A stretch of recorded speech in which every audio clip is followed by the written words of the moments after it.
حي على الفلاح.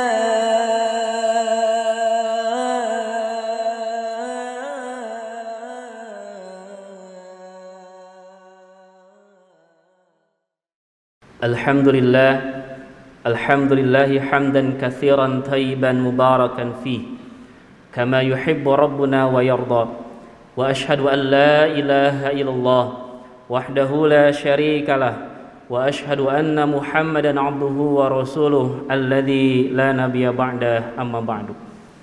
Faqala Allah ta'ala fil Qur'anil Karim, a'udzu billahi minasy syaithanir rajim, ya ayyuhalladzina amanu wa aminu bi rasulihi yu'tikum kiflaini min rahmatih wa yaj'al lakum nuran tamshuna bihi wa yaghfir lakum wallahu ghafurur rahim. Hadirin jamaah salat Jumat rahimakumullah, puji dan syukur kita panjatkan kehadirat Allah Subhanahu wa taala. Di siang hari ini Allah menganugerahkan kepada kita keimanan dan kesehatan sehingga kita bisa melaksanakan ibadah salat Jumat. Mudah-mudahan ibadah salat Jumat yang kita laksanakan siang hari ini diterima oleh Allah Subhanahu wa taala. Salawat dan salam senantiasa tercurahkan kepada junjungan kita Nabi Muhammad sallallahu alaihi wasallam. Hadirin jamaah salat Jumat rahimakumullah. Di zaman Rasulullah sallallahu alaihi wasallam, di bagian selatan jazirah Arab ada muncul dua orang pembohong besar. Yang pertama di Son'a namanya ada Al-Aswad bin Ka'ab. Kemudian yang kedua di Yamamah namanya Musailamah yang digelari dengan Al-Kadzab, Musailamah tukang bohong. Ketika Musailamah Al-Kadzab ini mengaku sebagai seorang nabi, kemudian Musailamah mengirimkan surat kepada Rasulullah SAW yang isi suratnya menyatakan bahwa Musailamah menerima wahyu dari malaikat Jibril sama seperti Muhammad Rasulullah SAW. Kemudian dalam isi suratnya Musailamah mengatakan kepada Rasulullah, wahai Muhammad, Anda mesti mengakui bahwa saya adalah seorang nabi dan hendaklah separuh wilayah kekuasaanmu diserahkan kepada saya. Akhirnya kemudian Rasulullah SAW membalas surat Musailamah Al-Kadzab yang berisi tentang ketidakpercayaan terhadap pengakuan Musailamah Al-Kadzab, serta Rasulullah SAW menyampaikan bahwa kekuasaan adalah kehendak Allah, kepada siapapun Allah yang akan memberikan. Surat yang ditulis oleh Rasulullah SAW kemudian dibawa oleh seorang utusan Rasul yang bernama Habib bin Zaid. Berangkatlah Habib bin Zaid dengan penuh semangat dan penuh bahagia, dengan harapan mudah-mudahan surat ini ketika sampai kepada Musailamah Al-Kadzab kemudian dia mendapatkan hidayah, maka begitu besar pahala yang Habib dapatkan andai kata Musailamah mendapatkan hidayah. Sampainya Habib bin Zaid kepada Musailamah Al-Kadzab, dibukalah surat itu, balasan dari Nabi SAW. Ternyata bukannya mendapatkan hidayah, Musailamah malah semakin emosi dan marah. Akhirnya apa yang dilakukan oleh Musailamah Al-Kadzab? Dia melakukan satu tindakan yang sangat tidak beretika, yaitu menyiksa seorang utusan. Padahal yang namanya utusan tidak boleh diganggu sama sekali. Disiksalah Habib bin Zaid oleh Musailamah Al-Kadzab dengan siksaan yang sangat pedih, dengan siksaan yang sangat berat. Ketika di malam hari Musailamah Al-Kadzab kemudian mengumpulkan para pengikutnya, mengumpulkan jamaahnya sambil berpesta pora pada malam itu. Dihadirkanlah Habib bin Zaid yang sedang dalam kondisi kesakitan. Kemudian Musailamah Al-Kadzab mendekati Habib bin Zaid. Kata Musailamah, "Hai Habib, apakah Anda meyakini bahwa Muhammad adalah utusan Allah?" Dengan penuh keyakinan Habib mengatakan, "Demi Allah, aku mengakui bahwa Muhammad adalah Rasulullah." Kemudian kata Musailamah Al-Kadzab, "Dan saat ini apakah Anda mengakui bahwa saya adalah seorang nabi dan rasul?" Dengan penuh keyakinan Habib bin Zaid mengatakan, "Demi Allah, Anda adalah pembohong. Anda bukan seorang nabi dan bukan seorang rasul." Akhirnya Musailamah Al-Kadzab bertambah emosi, bertambah marah. Dia bawa pedang, kemudian dia potong-potong Habib bin Zaid seperti memotong hewan kurban. Hadirin jamaah salat Jumat rahimakumullah. Luar biasa bagaimana Habib bin Zaid, beliau mengorbankan dirinya untuk apa? Untuk kepentingan kaum muslimin, untuk kepentingan membela agama Allah. Kisah yang kedua, seorang sahabat namanya Amr bin Jumuh. Amr bin Jumuh ini masuk Islam di usia 60 tahun. 60 tahun beliau masuk Islam, anak-anaknya sudah terlebih dahulu masuk Islam. Pada saat itu datanglah panggilan jihad, yaitu melaksanakan perang Uhud. Amr bin Jumuh kemudian datang kepada Rasulullah SAW. Ya Rasulullah, izinkan saya untuk ikut berjihad menuju perang Uhud. Kemudian anak-anaknya datang dan protes kepada Rasulullah. Wahai Rasulullah, jangan kau izinkan ayah kami untuk pergi berjihad. Kenapa? Anak-anaknya pun punya argumen, punya landasan. Satu, ayahnya Amr bin Jumuh ini secara usia sudah 60 tahun, sudah sepuh. Kemudian yang kedua, Amr bin Jumuh termasuk orang yang diberikan keringan oleh Allah karena beliau orang yang pincang, orang yang cacat. Tapi kemudian berdebatlah antara ayah dengan anak. Anaknya mengatakan jangan pergi berjihad, ayahnya tetap saya akan pergi berjihad. Akhirnya kemudian Rasulullah SAW melerai pertengkaran di antara mereka. Kemudian Rasul mengatakan, wahai Amr bin Jumuh, Anda diberikan keringanan untuk tidak pergi berjihad, Anda diberikan keringanan untuk tidak pergi berperang, tapi kalian anak-anaknya tidak ada hak bagi kalian untuk melarang ayah kalian. Hadirin jamaah salat Jumat rahimakumullah. Masya Allah, luar biasa semangatnya Amr bin Jumuh. Kemudian Rasulullah SAW memperbolehkan Amr bin Jumuh untuk ikut pergi perang Uhud. Ketika terjadi perang Uhud, kita tahu di perang Uhud ada strategi Khalid bin Walid. Akhirnya kaum muslimin pada saat itu kocar-kacir, kaum muslimin berlari ketakutan. Pada saat itu Amr bin Jumuh yang sudah sepuh 60 tahun, Amr bin Jumuh yang pincang, cacat, dia berteriak kepada kaum muslimin, wahai kaum muslimin, aku melihat surga ada di depan mata kita, kenapa kalian menjauh, kenapa kalian berlari? Akhirnya hadirin jamaah salat Jumat rahimakumullah, kaum muslimin bergetar mendengar suara Amr bin Jumuh. Dan apa yang terjadi? Allah wafatkan, Allah syahidkan Amr bin Jumuh di perang Uhud. Dan Nabi SAW mendoakan semoga 70 orang yang mati di perang Uhud mereka mendapatkan surga bi ghairi hisab, tanpa hisab. Masya Allah. Hadirin jamaah rahimakumullah. Yang ketiga, kita tahu bagaimana kisah Abu Bakar As-Siddiq.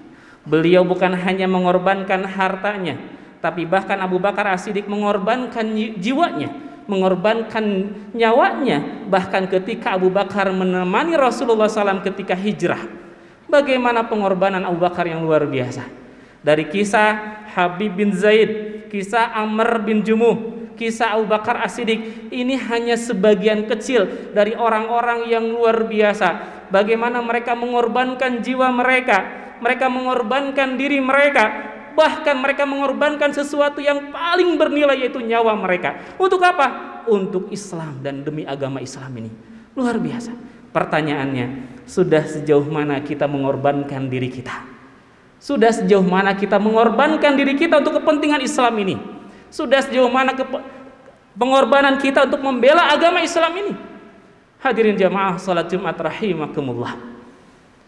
Pernahkah kita membayangkan, pernahkah kita terfikir bahwa sesungguhnya apa yang kita korbankan di dunia ini, baik harta maupun nyawa kita untuk kepentingan Islam, maka itulah yang akan bisa menyelamatkan kita. Apa yang sudah kita korbankan untuk menyelamatkan kita dari siksa api neraka, apa yang sudah kita korbankan di dunia ini untuk menyelamatkan kita di padang mahsyar, ketika tidak ada seorang pun yang bisa menolong kita, tidak ada seorang pun yang bisa membela kita.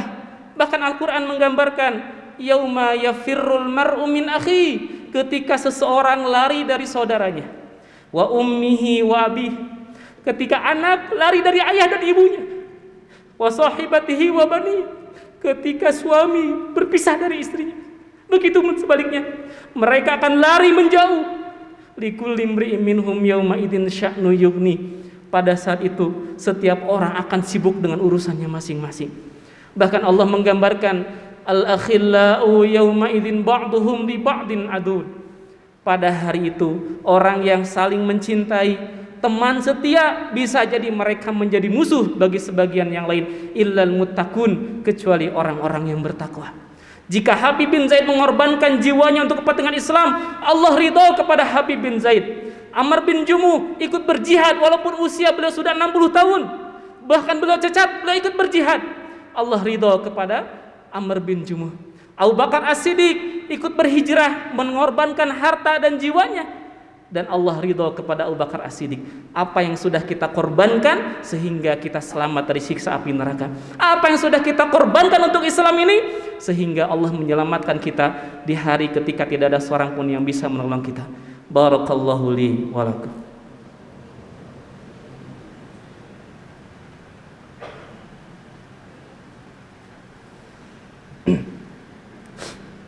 Alhamdulillahi rabbil alamin. Wassalatu wassalamu ala asrafil anbiya'i wal mursalin wa ala alihi wa ashabihi wa man tabi'ahu bi ihsanin ila yaumiddin. Asyhadu an la ilaha illallah wahdahu la syarikalah wa asyhadu anna Muhammadan abduhu wa rasuluh alladzi la nabiyya ba'da, amma ba'du. Hadirin jamaah salat Jumat rahimakumullah. Orang-orang yang penuh dengan dosa, orang-orang kafir, mereka menginginkan di dalam Al-Qur'an, ya waddul mujrimu law yaftadi min adzabi yaumi idzin bibani. Mereka berharap andai kata pada hari akhirat nanti mereka bisa menebus diri mereka dengan anak-anak mereka. Kemudian wasahibatihi wa akhi, andai kata mereka bisa lepas dari siksa dengan ditebus oleh istri dan juga anak-anaknya. Wa fasilatihi allati tuwi wa man fil ardi jami'an tsumma yumji, dan mereka berharap andai kata mereka terlepas dari siksa ini dengan cara mengorbankan seluruh manusia yang ada di muka bumi agar mereka bisa selamat. Itu harapan mereka yang sungguh sangat luar biasa, karena tidak ada seorang pun yang bisa menolong kita. Harta yang kita miliki di dunia tidak akan membela kita kecuali harta yang kita sedekahkan. Ya, tidak ada sesuatu yang menolong kita kecuali apa yang kita korbankan untuk kepentingan Islam di dunia ini. Hadirin jamaah salat Jumat rahimakumullah. Mengapa kaum muslimin mereka mau mengorbankan harta dan jiwanya? Karena ternyata pengorbanan itu lahir dari iman. Pengorbanan itu lahir dari keimanan, dan dari keimanan lahir keyakinan. Sebagaimana Allah gambarkan di dalam surat Al-Hujurat, innamal mu'minuna alladzina amanu billahi wa rasulih, bahwasanya orang-orang yang beriman, yaitu orang-orang yang beriman kepada Allah dan Rasulnya, tsumma lam yartabu, kemudian mereka tidak pernah ragu, wajahadu bi amwalihim wa anfusihim, mereka berjihad dengan jiwa, dengan harta dan juga jiwa mereka. Keimanan melahirkan keyakinan. Orang yang memiliki iman, dia yakin, maka akan lahir keistiqomahan. Innalladzina qalu rabbunallah tsumma istaqamu, sesungguhnya orang-orang yang mengatakan Rabb kami adalah Allah, kemudian mereka istiqomah. Maka orang-orang yang beriman, dia akan yakin kepada Allah, akan lahir kepadanya keistiqomahan. Maka orang yang istiqomah akan hadir dalam jiwanya satu optimisme. Orang yang beriman tidak ada kamusnya pesimis, dia akan optimis menghadapi apapun. Walaupun wabah ini belum selesai, tapi orang yang beriman tidak akan berputus asa. Tidak akan berputus asa. Wala tayasu mir rahmatillah, mereka tidak akan pernah berputus asa dari rahmat Allah. Dan orang-orang yang istiqomah, maka mereka akan hadir ketenangan, akan hadir ketentraman. Ala bidzikrillah tatmainnul qulub, hati mereka senantiasa tenang, hati mereka senantiasa tentram. Kenapa? Bidzikrillah, mereka senantiasa mengingat Allah Subhanahu wa taala. Hadirin jamaah salat Jumat rahimakumullah. Bagaimana ketenangan Imam Ahmad bin Hanbal ketika di masa Imam Ahmad bin Hanbal, seorang penguasa yang bernama Al-Ma'mun, dia menginstruksikan kepada seluruh pejabatnya, kepada seluruh gubernurnya, supaya setiap ulama mengakui bahwa Al-Quran adalah makhluk. Banyak ulama yang mereka tunduk kepada Al-Ma'mun, tapi Imam Ahmad bin Hanbal dengan tenangnya dia mengatakan, demi Allah, saya tidak akan mengatakan bahwa Al-Quran itu adalah makhluk, saya hanya mengatakan Al-Quran itu adalah kalamullah, firman Allah. Sampai akhirnya apa yang terjadi? Imam Ahmad bin Hanbal harus mendapatkan siksaan dari penguasa pada saat itu. tapi ketenangan Imam Ahmad bin Hambal sungguh sangat luar biasa. Walaupun berhadapan dengan seorang penguasa, tapi karena melanggar aturan Allah dan Rasulnya tidak pernah dia taati. Hadirin jamaah salat Jumat rahimakumullah, mudah-mudahan Allah hadirkan iman dalam diri kita, Allah hadirkan keyakinan ke dalam diri kita, Allah hadirkan keistiqomahan, maka insya Allah kita akan jadi orang-orang yang senantiasa tenang, tentram, dan optimis dalam menghadapi apapun. Rabbana zalamna anfusana wa illam taghfir lana wa tarhamna lanakunanna minal khasirin. Allahumma ahyina bil iman, Allahumma amitna bil iman, Allahumma ansurna bil iman wa adkhilna al jannata ma'al iman. Rabbana atina fid dunya hasanah wa fil akhirati hasanah wa qina adzaban nar. Aqulu qali hadza wa astaghfirullah li wa lakum. Assalamualaikum warahmatullahi wabarakatuh. حي على الفلاح.